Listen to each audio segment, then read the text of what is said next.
Welcome to Manager Tools. Today's show, internal team pre-wires. Here we go.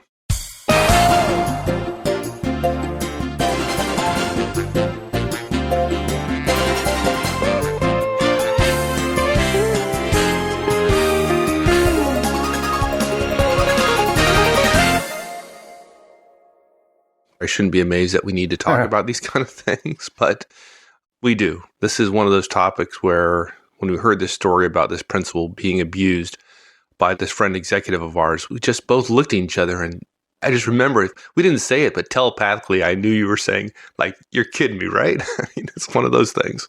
Yeah, everybody knows that, right? Yeah, we were with an executive recently, and we were told a story about a fellow executive where, there was basically dime dropping going on, and there are just some things that, I learned it as a young second lieutenant. I actually remember.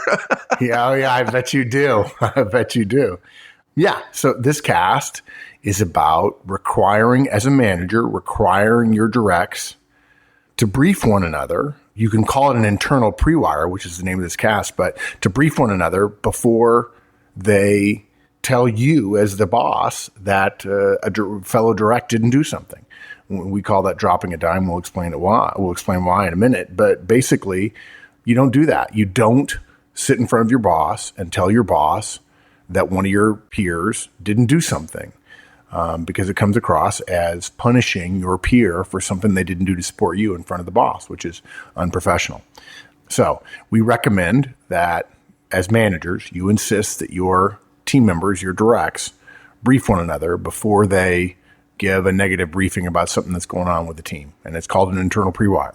And the opposite of that is called dropping a dime. And so we have 3 recommendations. Number 1, first, don't allow your team members to drop dimes. We'll describe again that in a minute on their teammates. Secondly, you've got to teach your team this standard rather than every time it goes wrong, giving feedback on it. There's nothing wrong with explaining to your team how it is that professional teams of people work together. And that means letting each other know in advance when something's going to be brought up that might not help that person look good. And the third thing is then, in fact, if somebody still continues to do it, you provide feedback to the individual who does so after you've already briefed the team on what the standard is.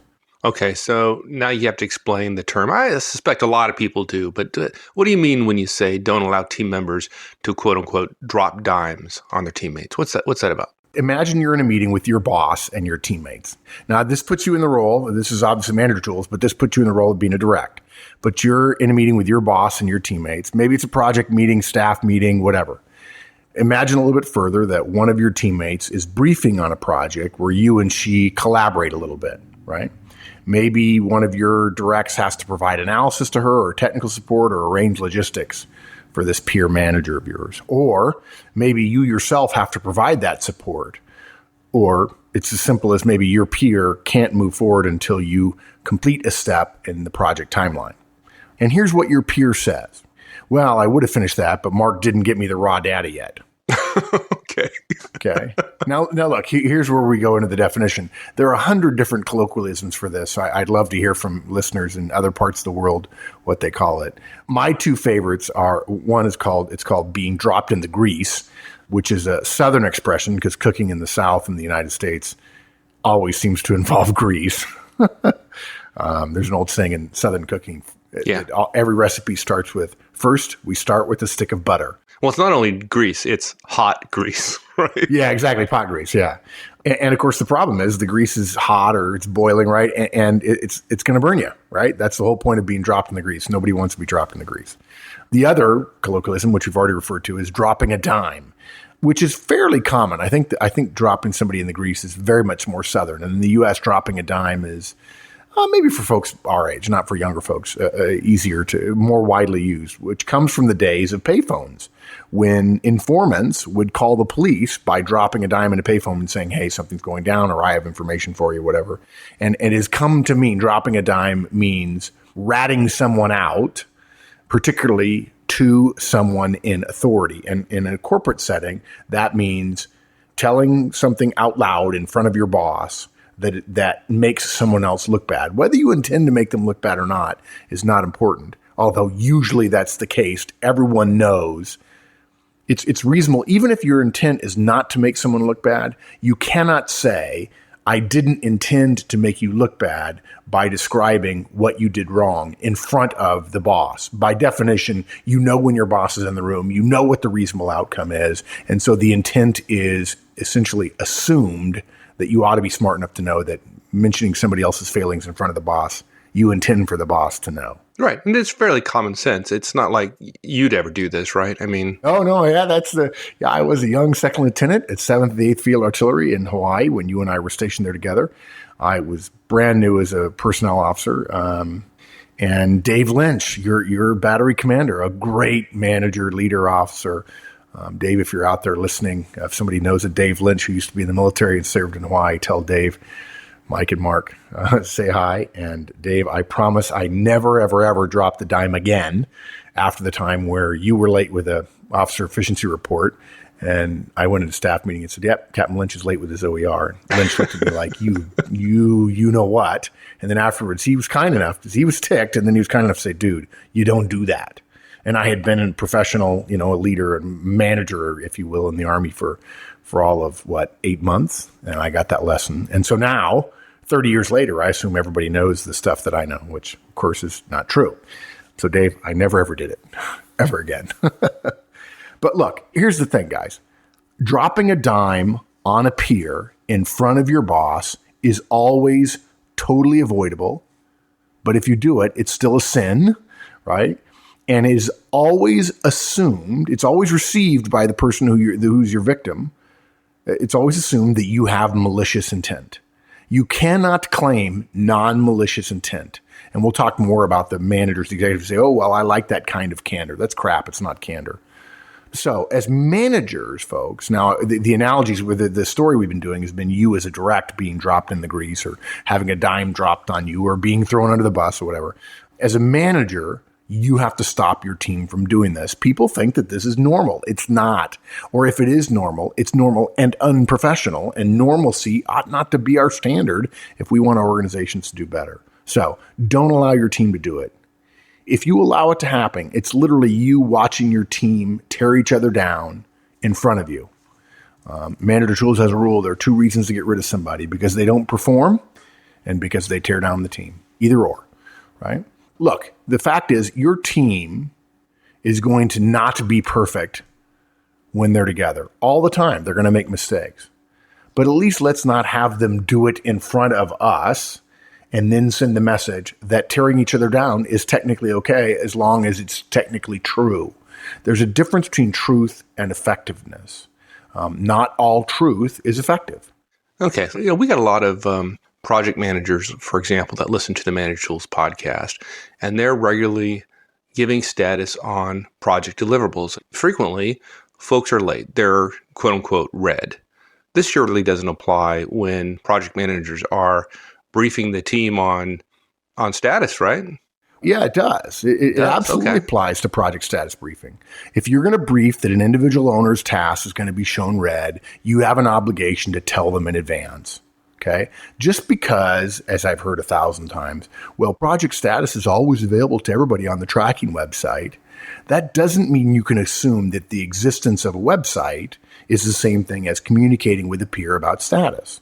By the way, this cast is for managers as it relates to setting a standard on your team of professionalism and not allowing your team to do things that destroy the fabric of the team. We could have easily taken this approach, and we might at some point in the future on Career Tools say, you don't throw your fellow teammate under the bus. And that would be a relationship cast rather than a management effectiveness cast. Right? Right. You might think you're right to point out that one of your peers didn't do something, but rightness, it doesn't help you when you need a friend and they go, yeah, you should have thought about that when you were dropping me in the grease last week. So there is a difference in status being read on a website or on a reported document that goes around and briefing that status, read, if you will, in front of one's boss. Those are two completely different things. Yeah, right. But you agree with me, right? It's just, absolutely. Yeah, it's so obvious. But people think, well, If it's on the document, then it's on the document, and that's the same thing as being briefed. No, it's not when the boss is in the room. Look, professionals know that working relationships rely on trust, which is built through communication. And if you drop a dime, if in fact that's what happens, and it's not always true that that's what's happening, dropping a dime is the absence of proactive communication. It degrades trust. Doing it in front of one's boss adds role power to the whole mix, and that just adds toxicity to the mix. When we're managers, it's reasonable for us to expect our directs to behave professionally with one another, and so it's reasonable to both teach them the standard and to professionally enforce it when it's broken. There are some people who are listening right now going, well, technically it's true. And folks, I got to tell you, if you're listening to this and you're thinking, well, it's true, and so that's my defense, folks, you're going to go through life being true. You're going to be true. You're going to be accurate, and you're going to have no friends. Okay. And you need friends and relationships to get ahead. We've said before, it takes results from relationships.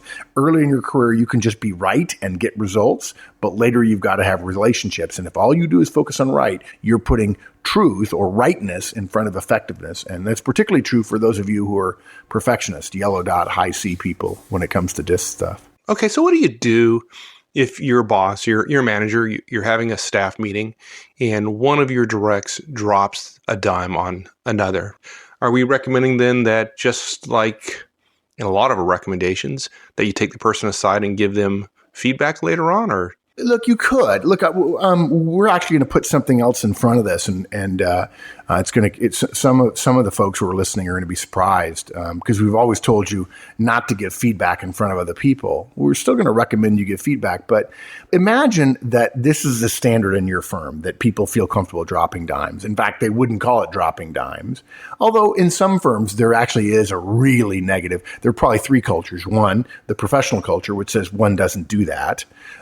Number two, the neutral culture, where people do it but don't realize it's wrong and wonder why their team suffers. And the third one is because that's just the culture. Everybody throws everybody under the bus all the time. And no wonder everybody hates it there, but people at the very top, because nobody drops a dime on them.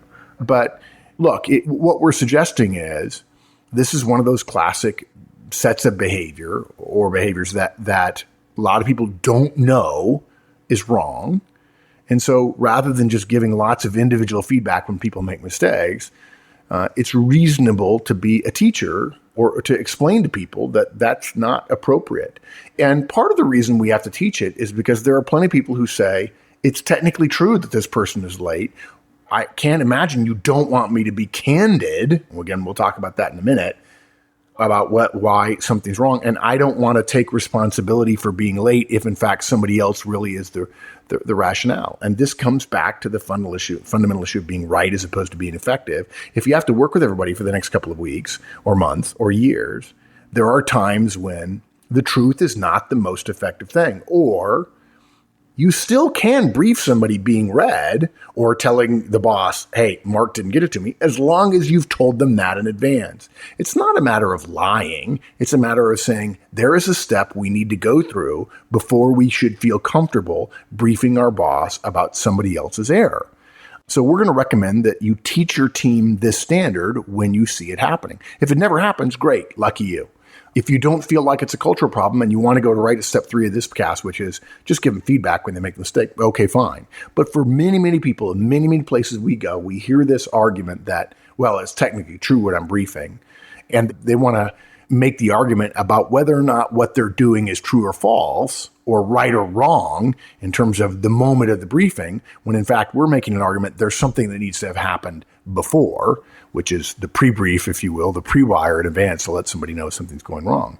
So we're not suggesting you give feedback to someone publicly. We are suggesting when you see this happen that you take a moment at the end of that meeting and simply talk everyone through what it means to drop a dime and why it's ineffective and why you don't want it to happen going forward.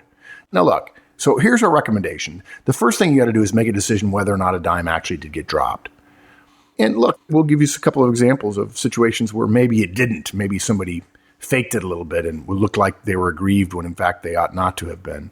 I mean, it's possible that somebody actually did tell the person who appears to be dropped in the grease that they told them in advance and the person didn't do anything about it, right? Well, yeah, if they told them in advance, but it was 5 minutes before the meeting, that's not exactly.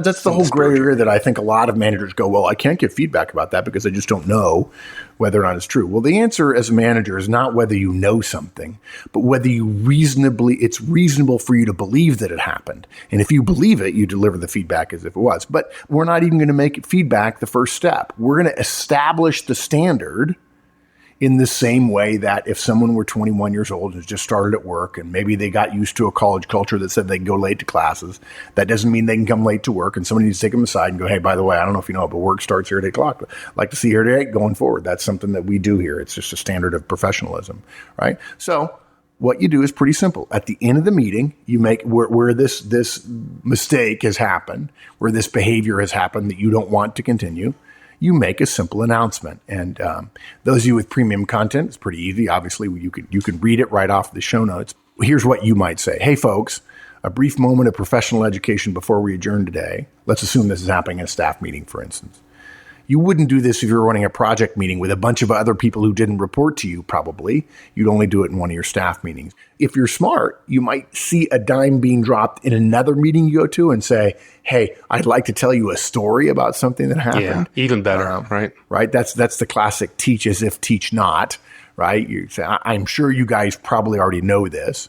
But if you, in fact, it did happen in a meeting that you were in and you want to brief that's at the end of the meeting, you would say, I've not shared this with you before. I'm not upset about what happened. I'm actually sort of upset at myself that I didn't tell you this general rule sooner, in case you guys didn't know this. And the rule is pretty simple.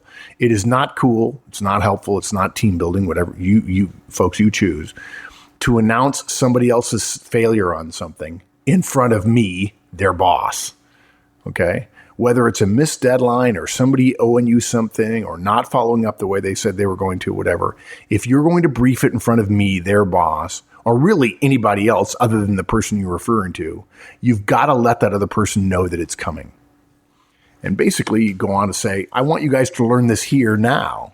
And the reason why is because if you've ever been in somebody else's team meeting, or if you're briefing my boss, or if you're ever in another person's meeting or briefing my boss or having to brief at higher levels or on a project somewhere else internally, I don't want you making the mistake of dropping a dime or dropping somebody in the grease or throwing somebody under the bus. Again, use your colloquialism, folks, in front of their boss.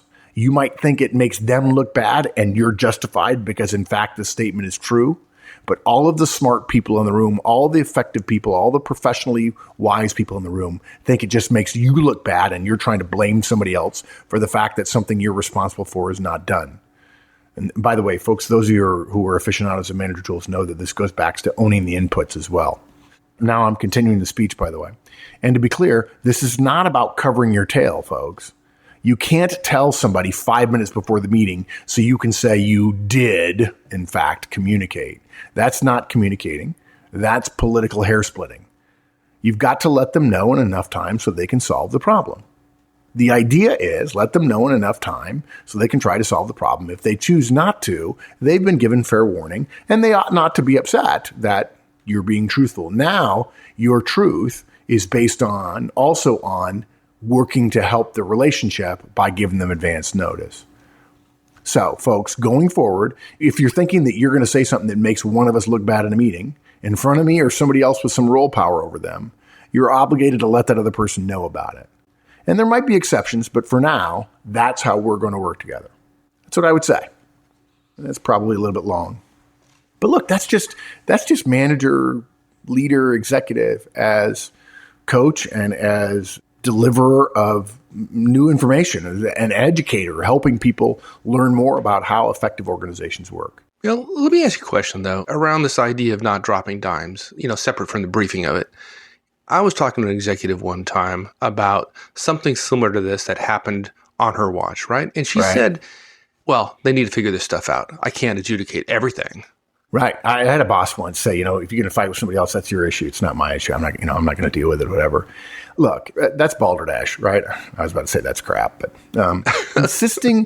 insisting on professionalism when your team works together is not the same thing as adjudicating every dispute. I've said this 1,000 times, but the company has processes for finance and accounting and pay and billables and timeliness and badges and security and everything else. And that's not adjudicating problems. That's just putting in place reasonable processes, reasonable ways of working, operating principles of working. When we hear that, we hear it from executives particularly who don't want to manage. They feel like, oh, I'm too busy thinking about the business to have to manage people. Well, that's a load of hooey as well. The idea that setting some standards for working together is the same thing as always intervening. It's just a wrong comparison. It's apples and oranges. Okay, well, what about the managers who rightfully, I mean, they have a point, right? They say, look, I want folks to be candid. Isn't this shutting down that candidness we're looking for? No, look, that's a false argument. What they're doing, I said this earlier, right? What they're doing is they're attempting to make the briefing moment the only thing at issue. In other words, Mark, I can't tell my people not to brief me truthfully because at that moment they need to be willing to be candid that somebody else made a mistake. We're not against candor at all. I've said before, there ought to be another book called The Candid Manager. Right?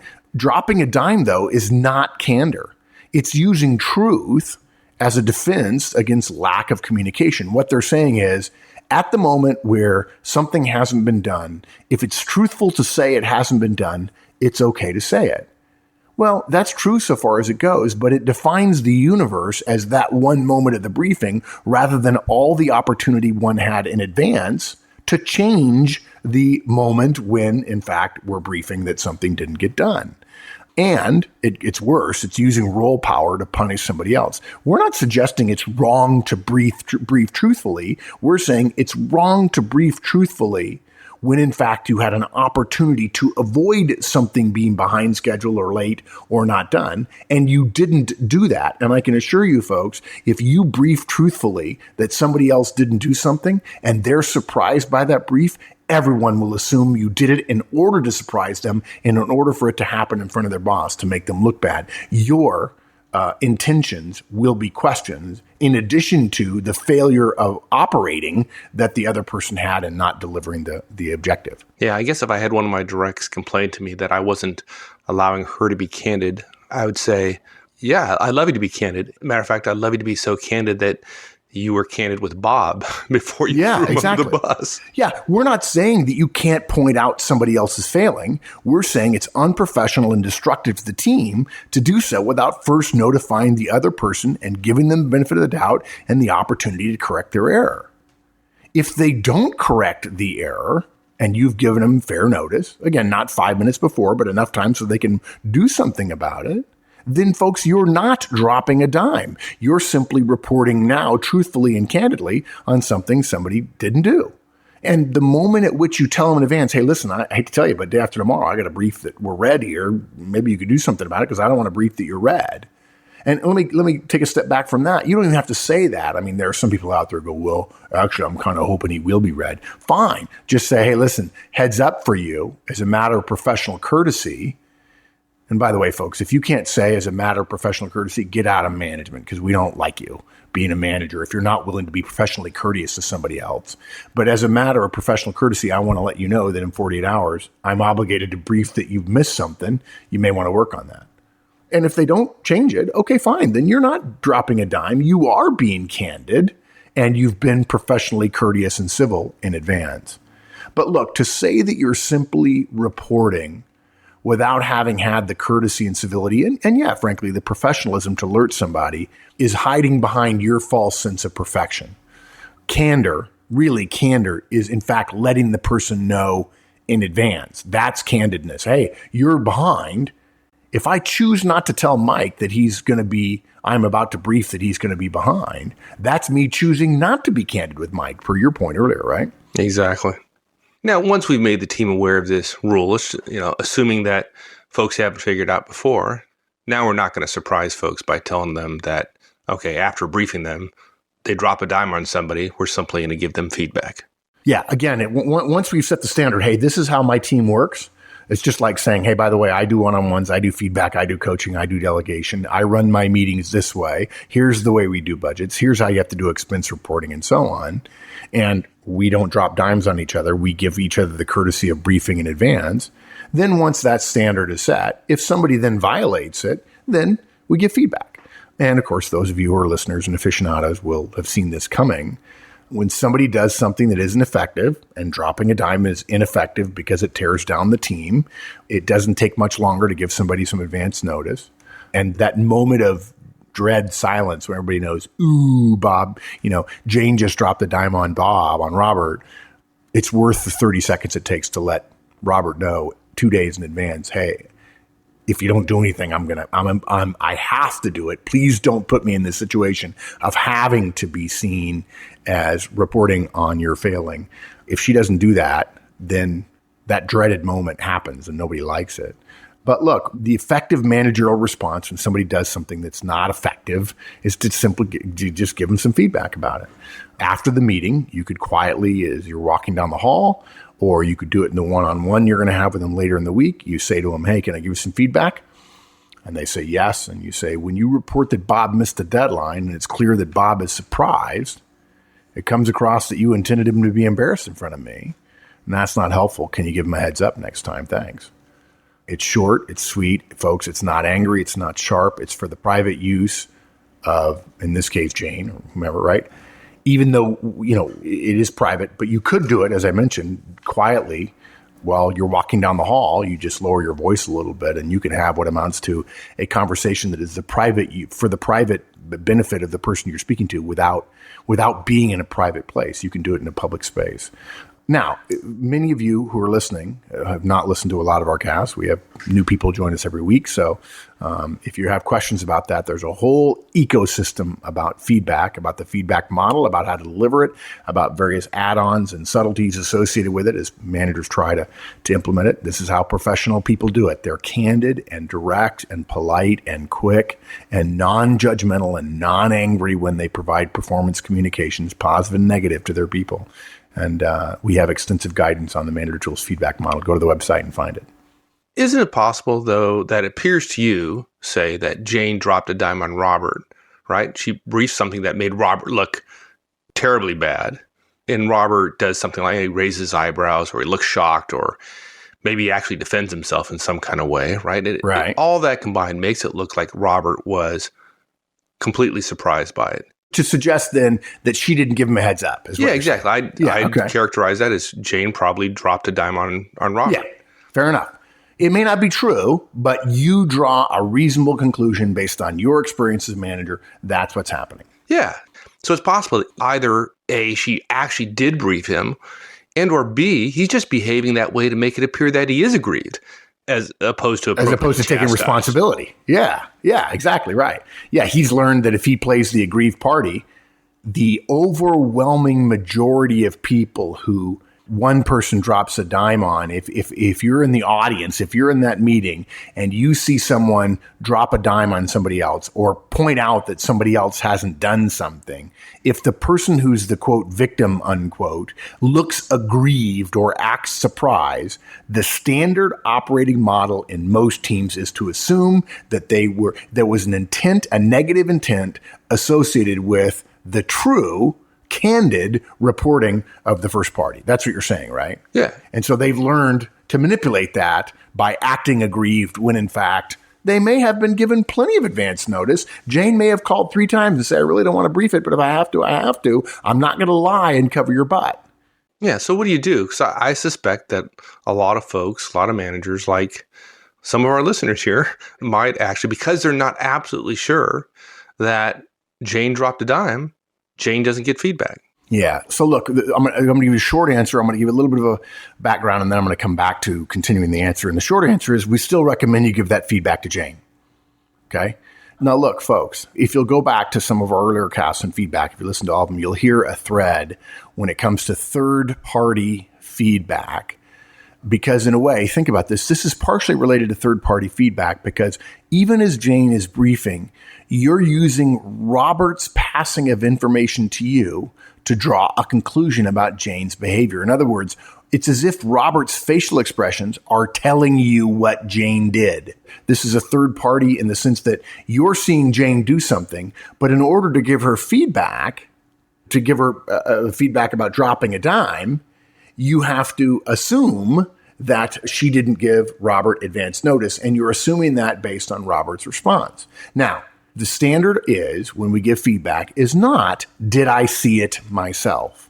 The standard is, do I believe what I saw or what I heard? Or do I believe what I've been told? The standard is not seeing or hearing oneself. The standard is believing that what you are aware of actually occurred. Now, if you saw it or heard it, then of course you probably believe it.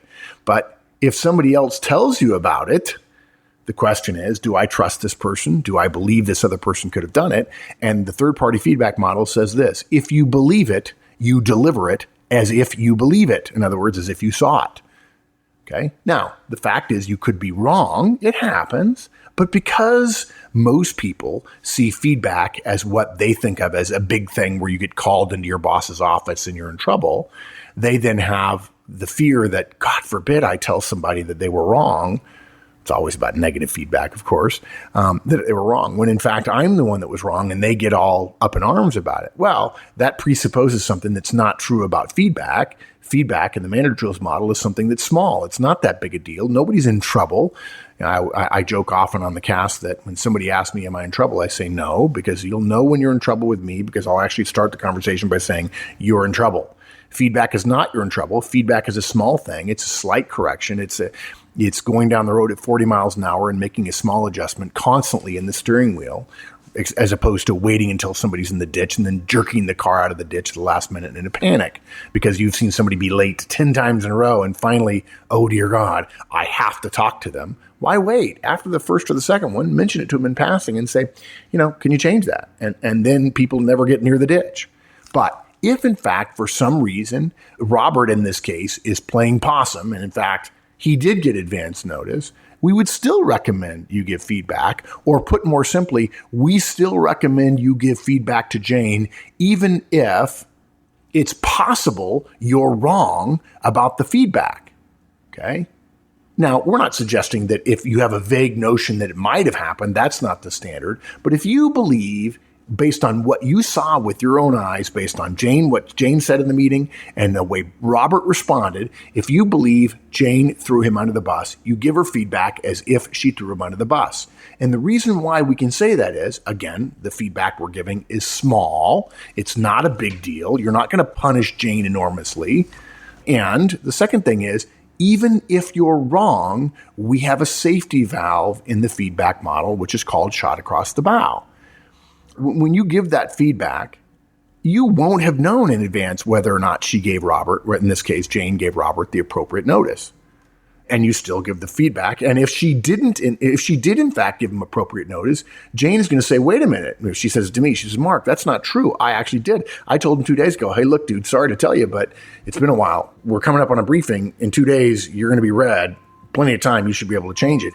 And then what you say is we use what we call the shot across the bow feedback model, and we walk away. We apologize to her and say, I'm so sorry. I wasn't aware of that. No problem at all.